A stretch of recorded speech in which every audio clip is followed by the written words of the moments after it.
அனைவருக்கும் வணக்கங்க. அக்ஷய திருதியை நாளை 20/4/2026 அன்னைக்கு திங்கட்கிழமை அக்ஷய திருதியை நாள் வருது. அக்ஷயம் என்றால் அழியாதது, குறையாதது அப்படின்னு அர்த்தம். திருதியை அப்படிங்கிறது நம்மளுக்கு 3வது திதியை குறிக்கக்கூடியது. அதாவது சித்திரை மாதம் அமாவாசைக்கு பிறகு வருகின்ற 3வது திதி தான் திருதியை திதி. அப்போ வளர்பிறையை குறிக்கக்கூடியது. சூரியனும் சந்திரனும் அந்த நாளில் உச்ச பலத்தோடு இருக்கிறதுனால தான் அந்த நாளில் அனைத்து சுபகாரியங்களையும் செய்யலாம் அப்படின்னு நம்ம சொல்லப்படுகிறது. இந்த அக்ஷய திருதி எப்படி உருவாச்சு அப்படின்னா, பிரம்மா இந்த உலகத்தை படைத்த நாளையே அக்ஷய திருதி என்று புராணங்கள் கூறுகின்றன. புதிய முயற்சிகளை தொடங்க இது உன்னதமான நாளாக இருக்கிறது. பாண்டவர்கள் வனவாசத்தில் இருந்தப்போ உணவின்றி தவித்த சூழலில் சூரிய பகவான் தர்மருக்கு அட்சய பாத்திரத்தை வழங்கினார். அந்த பாத்திரம் திரௌபதி சாப்பிட்டு முடிக்கும் வரைக்கும் உணவை அள்ள குறையாமல் இருக்கும் அப்படின்னு தான் அந்த அட்சய பாத்திரம் இருக்குது. இந்த அற்புத நாள் நிகழ்ந்த நாள் அட்சய திருதி ஆகும். பசிப்பினி போக்கி பிறருக்கு உதவுவதே மிகப்பெரிய செல்வம் அப்படிங்கிறது நம்மளுக்கு உணர்த்துகிறது. ஏழ்மையில் வாடிய குசேலர் தனது நண்பரான கிருஷ்ணரை சந்திக்க சென்றபோது அவரிடம் அன்போடு கையளவு அவளை கொடுத்தாரு. குசேலனின் தூய அன்பையும் பக்தியையும் கண்ட கிருஷ்ணர் அவர் கேட்காமலேயே அவருக்கு குபேரனுக்கு இணையான செல்வத்தை வாரி வழங்கினார். குசேலர் வளம் பெற்ற இந்த நாளும் அக்ஷய திருதி தான். அடுத்து பார்த்திங்கன்னா, பகீரதன் தனது முன்னோர்களுக்கு முக்தி கிடைக்க வேண்டி கடும் தவம் புரிந்து கங்கையை பூமிக்கு கொண்டு வந்தார். விண்ணுலகிலிருந்து கங்கை பூமிக்கு வர தொடங்கிய அந்த புனிதமான நாள் தான் அக்ஷய திருதி. இதனால தான் இந்நாளில் கங்கை நீரில் நீராடுவது பாவ புண்ணியங்களை போக்கும், புண்ணியத்தை கொடுக்கும் அப்படின்னு நம்ம சொல்லப்படுகிறது. அடுத்து மகாவிஷ்ணுவோட 6வது அவதாரமான பரசுராமர் அவதரித்ததும் இந்த அக்ஷய திருதி நாளில் தான். அடுத்து பார்த்திங்கன்னா, சிவபெருமானை நோக்கி கடும் தவம் செஞ்ச குபேரர் அக்ஷய திருதி அன்று தான் அஷ்டதிக் பாலர்களில் ஒருவராகவும் வடதிசையின் அதிபதியாகவும் செல்வத்தின் தலைவனாகவும் பதவி பெற்றார். மகாபாரத இதிகாசத்தை விநாயக பெருமானிடம் கூறும்போது வியாசர் தொடங்கிய நாள் தான் இந்த அக்ஷய திருதி நாள். அறிவு புதையலை உலகிற்கு வழங்க தொடங்கிய நாள் என்பதால் கல்வி மற்றும் கலைத்துறையில் ஈடுபடுபவர்களுக்கு இது இன்னைக்கு மிகச்சிறந்த நாளாக கருதப்படுகிறது. அக்ஷய திருதி நாளில் கல்வி முதல்ல படிக்க தொடங்கலாம். கலைத்துறையில் ஈடுபடுறவங்க நடனம், பாட்டு இந்த மாதிரியான விஷயங்களில் முதல்ல ஆரம்பிக்கிறதும் இந்த அக்ஷய திருதி நாளில் ஆரம்பிக்கலாம். அது மிக சிறந்த நாளாக கருதப்படுகிறது. காசி மாநகரத்தில் பஞ்சம் நிலவிய போது உலகமே உணவின்றி வாடியது.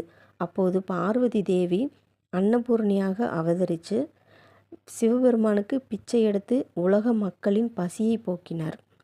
அந்த நாள் தான் இந்த அக்ஷய திருதி நாள். இந்த அக்ஷய திருதி நாளில் தங்கம் வாங்குவது தங்கத்தில் மகாலட்சுமியின் அம்சம் இருப்பதாக நம்பப்படுகிறது. எனவே இந்த நாளில் தங்கம் வாங்கினால் வீட்டில் செல்வ வளம் பெருகும், மகிழ்ச்சி நிலைத்திருக்கும் என்பது மக்களோட நம்பிக்கையாக இருக்குது. ஆனால் இந்த தங்கம் வாங்குவது மட்டுமே வலுவுறுத்தவல்ல. அக்ஷயம் என்பது செல்வத்தை மட்டுமல்ல, நாம் செய்யும் புண்ணியங்களை குறிக்கிறது. தங்கம் வாங்குவது ஒரு அடையாளம் மட்டும்தான், அதுவே வாழ்வின் லட்சியமாக கருதப்படலை அப்படிங்கிறது நீங்கள் புரிஞ்சுக்கணும். இந்த தான தர்மம் அப்படிங்கிறது ரொம்ப முக்கியம். அக்ஷய திருதி நாளில் எது செஞ்சாலும் வளரும் அப்படிங்கிறதுனால தான தர்மங்கள் செய்யும்போது நமக்கு கிடைக்கக்கூடிய ஒரு சிறு புண்ணியமாக இருந்தாலும் அது வளர்ந்துக்கிட்டே வரும் அப்படிங்கிறது தான். அக்ஷய திருதி அன்னைக்கு செய்யப்படும் ஒரு சிறு தானம் கூட மிகப்பெரிய புண்ணியத்தை தரும். ஏழை எளியவர்களுக்கு உணவு, உடை, கல்வி பொருட்கள் போன்றவற்றை தானமாக கொடுக்கலாம். மேலும் அன்னதானம் அப்படிங்கிறது ஒரு மிக சிறந்த ஒரு பலனை கொடுக்கும். ஒரு வயிறு பசியை போக்கி அவங்களுக்கு உணவளிக்கிறது மூலமாக அவங்களுடைய வாழ்த்துக்கள் நம்மளுக்கு கிடைக்கும்போது நமக்கு புண்ணியத்தை அதிகரித்து கொடுக்கும். அப்போ நம் வாழ்வின் வளம் பெருக நல்ல ஒரு வழி வகுக்கும். கால்நடை பராமரிப்பு, பசுக்களுக்கு அகத்திக்கீரை, பழங்கள் அல்லது உணவு கொடுப்பது, இதுபோல் இந்த அக்ஷய திருதி நாளில் செய்கிறது மிக சிறந்த நல்ல பலனை கொடுக்கும். ஆன்மீக தேடல் அப்படின்னா யாகங்கள், பூஜைகள் மற்றும் இறை வழிபாட்டில் மனதை செலுத்துவலாம். பூஜைக்கேற்ற காலமாக அமைகிறது. தெய்வங்களோட நாமங்களை ஜெபிக்கும்போது நம்மளுக்கு புண்ணியத்தை சேர்த்து கொடுக்கும் அப்படிங்கிறது தான் நம்மளுடைய நேர்மறை ஆற்றலை மேல்படுத்தும். சந்ததியினருக்கு நல்ல குணங்களையும் ஆன்மீக அறிவையும் சேர்ப்பதே உண்மையான சொத்தாகும்.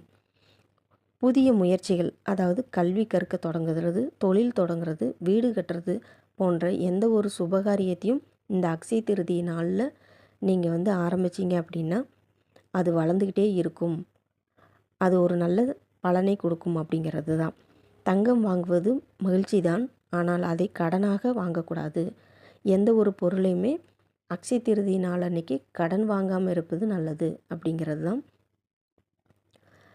வெற்றிலை, பாக்கு, பூவு, மஞ்சள், குங்குமம், கல்லுப்பு, மேற்கொடி பார்த்திங்கன்னா வளையல், நம்மளுடைய மங்கள பொருட்கள், தாம்பூல பொருட்கள், இது போன்ற பொருட்கள் எல்லாம் நம்ம வாங்குவது மிக சிறந்த நாளாக இந்த அக்ஷய திருதி நாள் கருதப்படுகிறது. இந்த நாளில் நம்ம இதெல்லாம் வாங்கி வீட்டில் வச்சு விளக்கேற்றி வழிபாடு செய்யலாம். வீட்டில் இருக்கிற பெரியவங்ககிட்ட நம்ம ஆசீர்வாதம் வாங்கலாம். இந்த ஆசீர்வாதம் வாங்கும்போது நம்மளுக்கு புண்ணியங்கள் வளரும் அப்படிங்கிறது தான். நம்மை சுற்றி இருப்பவர்களுக்கு நாம் தரும் அன்பிலும் இந்த அக்ஷய திருதி நாள் அன்னைக்கு நம்மளுக்கு புண்ணியம் இருக்கிறது. அதே போல் நகைகளில் மட்டும் நம்மளுடைய மகிழ்ச்சி இல்லை, நாம் கொடுக்கக்கூடிய அன்பிலையும் அந்த மகிழ்ச்சி இருக்கிறது அப்படிங்கிறது நீங்கள் புரிஞ்சுக்கணும். நம்மளுடைய வசதிக்கேற்ப தான தர்மங்கள் செய்து மன நிறைவோடு செயல்படுவதே இந்த அக்ஷய திருதியை நமக்கு உணர்த்தும் பாடமாகும். ஆகவே தங்கம் வாங்குவது ஒரு வரப்பிரசாதமாக இருக்க வேண்டுமே தவிர அதுவே வாழ்வின் பாரமாக மாறிவிடக்கூடாது.